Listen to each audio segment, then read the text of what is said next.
Olá, seja muito bem-vindo. Mais uma vez, é um grande prazer estar em sua companhia. E a partir de agora, você fica por dentro das notícias do Brasil e do mundo. E olha só, eu começo essa edição falando que a procura por restaurantes populares nas 3 maiores capitais do Brasil aumentou. E a explicação para a alta pode estar no preço dos alimentos, que acumulam sucessivos reajustes. Com maiores valores cobrados pelos pratos prontos, a procura por refeições nos restaurantes comunitários mantidos pelo poder público tem aumentado cada vez mais neste ano. Um levantamento da Secretaria de Desenvolvimento Social mostrou que em São Paulo, no Rio de Janeiro e em Brasília, cresceu a procura por café da manhã, almoço ou jantar a preço popular. A alta foi de 9,23% no segundo trimestre, se comparado ao mesmo período do ano anterior. Itens básicos, como o feijão, o leite e os ovos, subiram muito. A prévia da inflação do mês, divulgada pelo IBGE, mostrou que o preço do feijão carioca, por exemplo, variou 4,25% no mês. No ano, o produto já acumula elevação de 40%. Entre as cidades pesquisadas, Brasília foi onde cresceu mais a procura por refeições populares. Nos 3 primeiros meses do ano, os espaços serviram 2.200.000 pratos. Já no trimestre seguinte, essa soma ultrapassou 2,5 milhões, o crescimento é de 15%. No Rio de Janeiro, a busca por refeições nos restaurantes populares foi de 10,2%. E em São Paulo, foram quase 3 milhões de atendimentos no segundo trimestre deste ano, 132 mil refeições a mais do que nos 3 meses anteriores. Na capital paulista, em 2019, eram servidas em média 26 mil refeições por dia. Hoje esse número passa de 32 mil.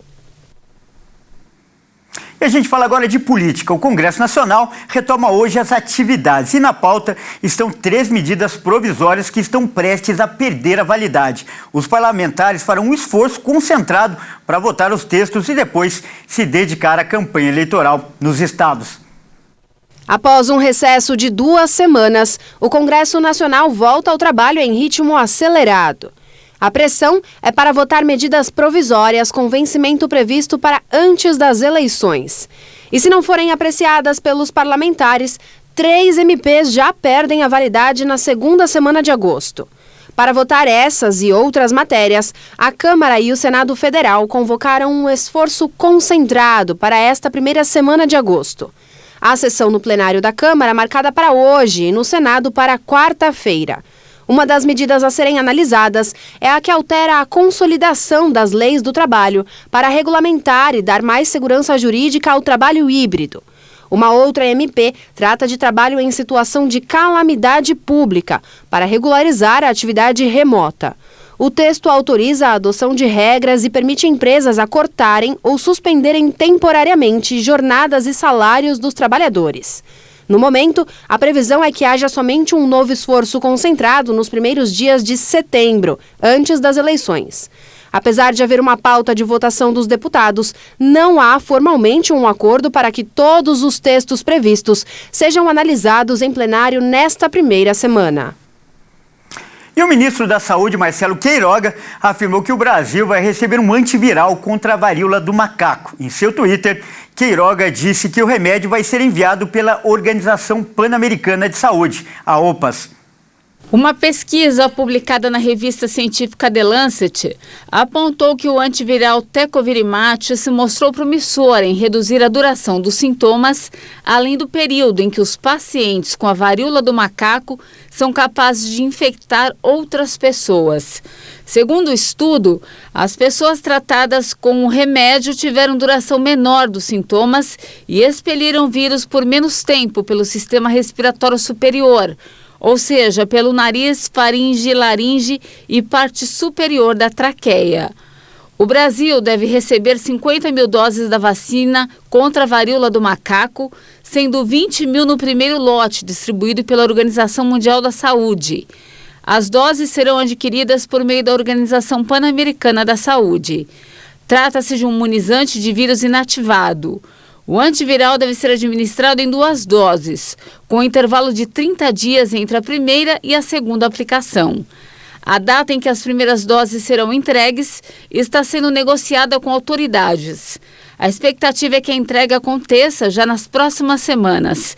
Segundo a última atualização do Ministério da Saúde, até o momento o Brasil registra 1.369 casos confirmados de varíola do macaco no país.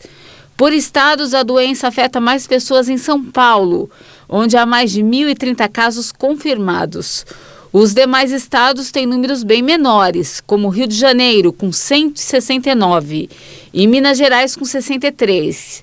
A primeira morte pela doença em paciente com imunidade baixa foi registrada em Minas Gerais. A gente fala agora de notícias internacionais. O desemprego entre os países que utilizam o euro permaneceu no menor nível histórico em junho, depois de registrar 6,6% em maio. O índice permanece no menor nível desde que a agência de estatísticas Eurostat começou a registrar a série em abril de 1998. Em junho, em ritmo anual, a taxa de desemprego registrou uma queda de 1,3% entre os países que utilizam a moeda comum e de 1,2% na União Europeia. Apesar disso, entre as pessoas com menos de 25 anos, a taxa aumentou 0,4% na comparação com maio e atingiu 13,6% no bloco e nos países que compartilham a moeda.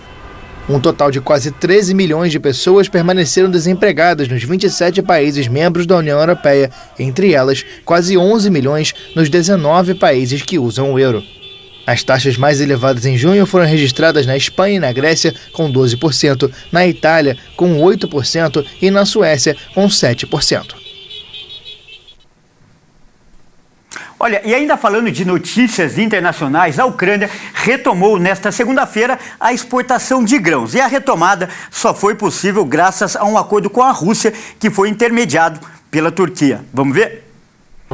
A Ucrânia retomou nesta segunda-feira as exportações de grãos depois que um navio carregado com milho zarpou do porto de Odessa, o primeiro desde o início da invasão russa.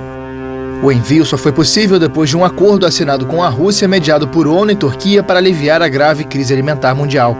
O tratado permite a retomada das exportações sob supervisão internacional. De acordo com o ministro de Infraestrutura da Ucrânia, o navio com bandeira de Serra Leoa transporta uma carga de 26 mil toneladas de milho. Rússia e Ucrânia são grandes potências agrícolas e responsáveis por abastecer grande parte do mercado mundial com trigo, milho e óleo de girassol. Analistas calculam que entre 20 e 25 milhões de toneladas de grãos estão bloqueadas nos portos ucranianos desde o final de fevereiro, o que provocou a disparada dos preços. O secretário-geral da ONU, Antônio Guterres, celebrou a retomada das exportações e diz esperar que outros navios façam o mesmo para contribuir com a indispensável estabilidade e assistência à segurança alimentar mundial. E olha só, agora uma notícia importante principalmente para quem está procurando emprego, então atenção. É o seguinte, quase 200 concursos públicos no país estão com inscrições abertas, isso aí é bastante importante. Eles reúnem mais de 26 mil vagas em cargos em todos os níveis de escolaridade. Somente no IBGE são mais de 15 mil vagas para recenseadores em todo o país. Os salários chegam, olha só, a R$30 mil no Tribunal de Justiça de Pernambuco. Além das vagas abertas, também há concursos para a formação de cadastros de reserva, ou seja, os candidatos aprovados que são chamados conforme a abertura de vagas durante a validade do concurso. Ainda há também concursos em tribunais de justiça, tribunais de conta, Ministério Público, Defensoria Pública, Polícia Civil e Militar e conselhos regionais em vários estados. Fica então a dica. Bom, essa edição fica por aqui. Eu agradeço demais pela sua companhia e convido a continuar ligado em nossa programação. Até mais!